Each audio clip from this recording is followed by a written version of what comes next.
Pakistan army chief Asim Munir చరిత్రలో ఎరుగని కరుడుకట్టిన నియంత అన్నారు మాజీ ప్రధాని ఇమ్రాన్ ఖాన్. ఆడియాల జైలులో ఎన్ని అవస్థలు పడుతున్నారో కానీ ఉండబట్టలేక ఆసిమ్ మునీర్ ను అలా తన ఎక్స్ సోషల్ మీడియాలో వ్యాఖ్యానించారు ఇమ్రాన్ ఖాన్.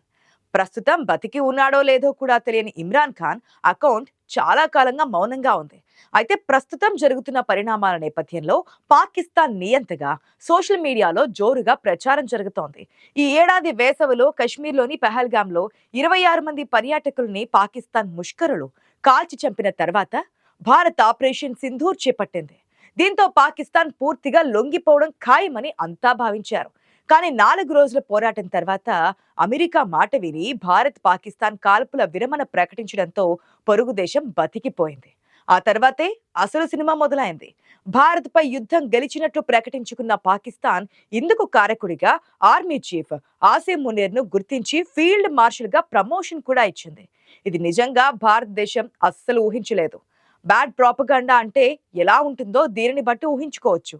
పాకిస్తాన్ లో షెహబాజ్ షరీఫ్ నేతృత్వంలోని ప్రస్తుతం ఒక బలహీన ప్రభుత్వం కొనసాగుతోంది.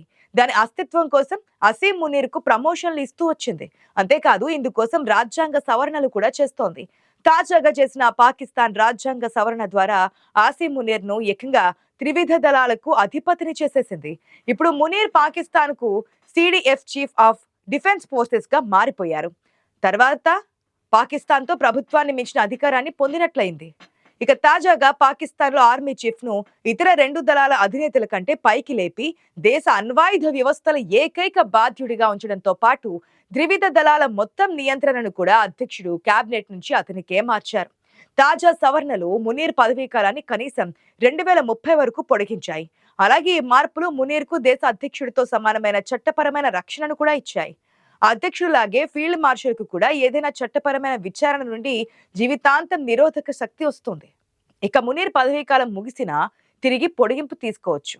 1999లో అధికారాన్ని చేకిచ్చుకున్న దివంగత సైనిక పాలకుడు పర్వేజ్ ముషరఫ్ కు ఉన్నంత అధికారం మునీర్ కు ఇప్పుడు వచ్చి చేరింది. ముషరఫ్ లాగే ఆయనకు కూడా విధేయుడైన ప్రధానమంత్రి, సైన్యం నిర్మాణాన్ని పునర్నిర్మించే అధికారం కూడా ఉంది. అలాగే ఫీల్డ్ మార్షల్స్ పదవి విరమణ చేయరు. వారు ఒక పదవిని వదిలేయచ్చు, కానీ వారు జీవితాంతం ఫీల్డ్ మార్షల్ గా ఉంటారు. మునీర్ ఎదుగుదల ఇప్పుడు స్వదేశంలో చాలా మందికి గిట్టకపోయినా దౌత్యపరంగా ట్రంప్ వంటి వారితో ప్రైవేటు భోజనాలు చేసే స్థాయికి సాధించిన విజయం అసాధారణమైనదిగానే భావిస్తున్నారు. పాకిస్తాన్ సుప్రీం లీడర్ స్థాయిని గడించిన ఆసిమ్ మునీర్ ఇప్పుడు మహాశక్తివంతుడు. ఎంతలా అంటే పాకిస్తాన్ ప్రభుత్వం పాకిస్తాన్ సుప్రీం కోర్టు కన్నా అధికుడు అనడంలో సందేహం లేదు. ఆయనకు అపరిమిత అధికారాలు ఇస్తూ చేసిన రాజ్యాంగ సవరణను అక్కడి పార్లమెంట్ ఆమోదించింది. విపక్షం ఆందోళనలను బేఖాతరు చేస్తూ రాజ్యాంగ సవరణలకు ఆమోదం లభించింది. 27వ రాజ్యాంగ సవరణకు పార్లమెంటు దిగువ సభ 3/2 కంటే ఎక్కువ మెజారిటీతో ఆమోదం లభించింది. కేవలం 4 శాసనసభ్యులు మాత్రమే దీనికి వ్యతిరేకంగా ఓటు వేశారు. కొన్ని రోజుల తర్వాత ఈ 4 అకస్మాత్తుగా ఏ కారణంగానైనా చనిపోయినా అంతర్ధానమైన ఆశ్చర్యం ఉండకపోవచ్చు. ఎగువ సభలో 2 రోజుల క్రితమే ఈ బిల్లుకు ఆమోదం లభించింది. రాష్ట్రపతి సంతకం అనంతరం ఇది చట్టంగా మారనుంది. దీని ప్రకారం ఆర్మీ చీఫ్ గా ఉన్న ఆసిమ్ మునీర్ పదవీ కాలం పూర్తయిన తర్వాత చీఫ్ ఆఫ్ డిఫెన్స్ ఫోర్సెస్ గా బాధ్యతలు తీసుకోనున్నారు.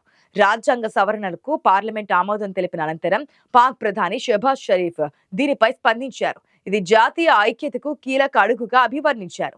వైమానిక, నావికా దళాల గౌరవార్థం ఈ నిర్ణయం తీసుకున్నట్లుగా తెలిపారు. తాజా సవరణ ప్రకారం రాజ్యాంగ కేసులు నిర్వహించడానికి కొత్త ఫెడరల్ కాన్స్టిట్యూషనల్ కోర్టు ఏర్పాటు కానుంది. ఇందులో పాక్ సుప్రీంకోర్టు పాత్ర తగ్గబోతోంది. ఈ ఎఫ్సిసికి న్యాయమూర్తులను ప్రభుత్వం నియమించనున్నట్లు సమాచారం. ఇటీవల ప్రభుత్వ విధానాలను సుప్రీం అడ్డుకోవడంతో పాటు ప్రధానమంత్రులను తొలగించింది. ఈ క్రమంలో ఈ ఎఫ్సిసి ఏర్పాటుకు షరీఫ్ ప్రభుత్వం నిర్ణయించుకున్నట్లుగా తెలుస్తోంది. రాజ్యాంగ సవరణను ఇమ్రాన్ ఖాన్ కు చెందిన పాకిస్తాన్ తెహ్రీకే ఇన్సాఫ్ తో పాటు ప్రతిపక్షాలు కూడా వ్యతిరేకించాయి. ఓటింగ్ సమయంలో వీరు వాకౌట్ చేశారు. సిడిఎఫ్ పాత్ర పాకిస్తాన్ లో 1976 నుంచి ఉంది. కానీ ప్రస్తుత జనరల్ సాహిర్ షంషాద్ మిర్జా పదవి విరమణతో ఈ పదవి రద్దు చేశారు. 240 మిలియన్ల జనాభా అనుసక్తి కలిగిన పాకిస్తాన్ చాలా కాలంగా పౌర సైనిక పాలన మధ్య ఊగిసలాడుతోంది. జనరల్ పర్వేజ్ ముషరఫ్ చివరిసారిగా 1999లో అధికారాన్ని చేజిక్కించుకొని బహిరంగ సైనిక పాలనను స్థాపించారు.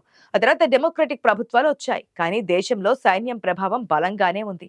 కొత్త సవరణలు పాకిస్తాన్ బంగారం మార్కెట్ను మరింత బలోపేతం చేశాయి.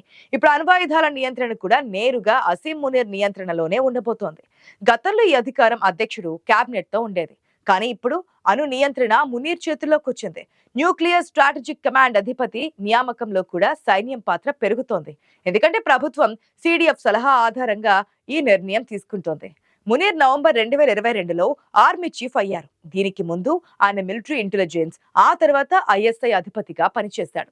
2019లో ఆయన అకస్మాత్తుగా ఐఏఎస్ చీఫ్ పదవి నుంచి తొలగించబడ్డారు. దానికి కారణం ఇమ్రాన్ ఖానే అని మునీర్ నమ్మకం. దేశంలో ప్రధాని పదవి నుంచి ఇమ్రాన్ ఖాన్ తొలగింపు తర్వాత మునీర్ అదృష్టం ఒక్కసారిగా మారిపోయింది. కొత్త ప్రభుత్వం ఆయనను సైనికాధ్యక్షుడిగా నియమించింది. భారతదేశంతో 4 రోజుల ప్రతిష్టంభన తర్వాత ఈ సంవత్సరం ఆయనకు ఫీల్డ్ మార్షల్ హోదాకు పదోన్నతి పొందారు. రక్షణ నిపుణుడు lieutenant general retired Naeem Khalid Lodhi ప్రకారం ఫీల్డ్ మార్షల్ అసీం మునీర్ ఇప్పుడు పాకిస్తాన్ లో అత్యంత శక్తివంతమైన వ్యక్తి. రాజకీయ నాయకులు తమ చిన్న చిన్న లాభాల కోసం దేశ భవిష్యత్తును పణంగా పెట్టారని ఆయన అభిప్రాయపడ్డారు. దేశంలోని రాజకీయ నాయకులు తమను తాము రక్షించుకోవడానికి, భవిష్యత్తులో మునీర్ తమకు మద్దతు ఇస్తూనే ఉండేలా చూసుకోవడానికి ఈ సవరణ చేశారని పలువురు విశ్లేషకులు అంటున్నారు. షూజా నవాజ్ మాట్లాడుతూ 1999లో ముషరఫ్ అధికారాన్ని చేజిక్కించుకున్నప్పుడు ఎంత అధికారం చెలాయించారో ఇప్పుడు మునీర్ కూడా అంతే అధికారం చెలాయిస్తున్నారని అన్నారు. మునీర్ ఇప్పుడు సైన్యాన్ని పునర్నిర్మించవచ్చు, అలాగే బలగాలను ఆధునీకరించవచ్చు. ఆయనకు ఫీల్డ్ మార్షల్ హోదా జీవితాంతం ఉంటుంది. ఇదిలా ఉండగా పాకిస్తాన్ మాజీ ప్రధాని ఇమ్రాన్ ఖాన్ జైలులో చనిపోయినట్లు పుకార్లు వ్యాపిస్తున్న నేపథ్యంలో ఆయన కుమారుడు ఖాసిం ఖాన్ స్పందించారు. తన తండ్రి బ్రతికే ఉన్నాడన్న ఆధారాలు చూపాలని, తక్షణమే ఆయన రిలీజ్ చేయాలని ఖాసిం ఖాన్ డిమాండ్ చేశారు. ఈ మేరకు తన ఎక్స్ అకౌంట్ లో ఒక పోస్ట్ కూడా చేశారు. తన తండ్రిని 845 రోజులుగా నిర్బంధించారని ఆ పోస్ట్ లో ఖాసిం పేర్కొన్నాడు. ఇక గడిచిన 6 వారాల నుంచి ఇమ్రాన్ ను డెత్ సెల్ లో వేశారని, ఫ్యామిలీతో అతను కాంటాక్ట్ లేడని తెలిపారు. కోర్టు ఆదేశాలు జారీ చేసినా సోదరీమణులను కలుసుకునేందుకు అడియాలా జైలు అధికారులు అనుమతి ఇవ్వడం లేదని ఆరోపించారు. ఫోన్ కాల్స్ లేవని, విజిటర్స్ లేరని, అతని ఆరోగ్యం గురించి కూడా ఎటువంటి సమాచారం లేదన్నారు. తన తండ్రి పరిస్థితిని కావాలని అధికారులు కప్పిపుచ్చుతున్నారని, రేపు ఏం జరిగినా అధికారులదే పూర్తి బాధ్యత అవుతుందన్నారు. అంతర్జాతీయ మానవ హక్కుల సంఘాలు జోక్యం చేసుకోవాలని ఖాసిం అభ్యర్థించాడు.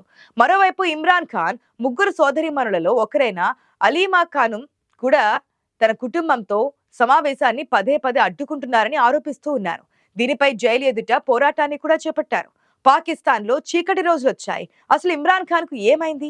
ఏమీ చెప్పడం లేదు, ఎవరిని కలవనివ్వడం లేదని ఆరోపించారు. ఈ సమాచారాన్ని ఉద్దేశపూర్వకంగా దాచిపెట్టారని, తనను సంప్రదించడానికి వీలు లేకుండా చేశారన్నారు. గతంలో నిరంకుశ పాలకుల గురించి చదువుకున్నాం, కానీ ఇప్పుడు స్వయంగా చూసే పరిస్థితుల్లో జీవిస్తున్నామన్నారు. Pakistan army chief general Asim Munir ను నోరిన్ నియాజీ నియంతాన్ని విమర్శించారు.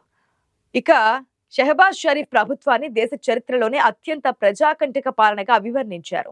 పాకిస్తాన్ తన చీకటి కాలంలో ఉంది, ప్రజలను అపహరించి చంపేస్తున్నారని ఆమె ఆగ్రహం వ్యక్తం చేశారు.